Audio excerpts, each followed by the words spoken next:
فمهم جدا واحنا بنحدد مجال العمل اللي احنا نشتغل فيه نعمل حاجه اسمها taking a control on your career، ان انت تكون واخد الكنترول على الكارير بتاعك. ازاي؟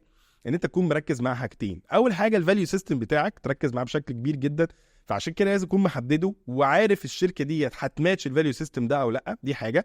الحاجه الثانيه موتيفيشنز بتاعتك، الحاجات اللي بتشجعك ان انت تنجح وتتطور. مش لازم تبقى فلوس، ممكن تبقى حاجات تانية، ممكن ريكوجنيشن، ممكن يبقى بروموشن، ممكن يبقى الجروث، ممكن انت تاخد رول اكبر، ممكن انت تكبر في الشركه دي وهكذا.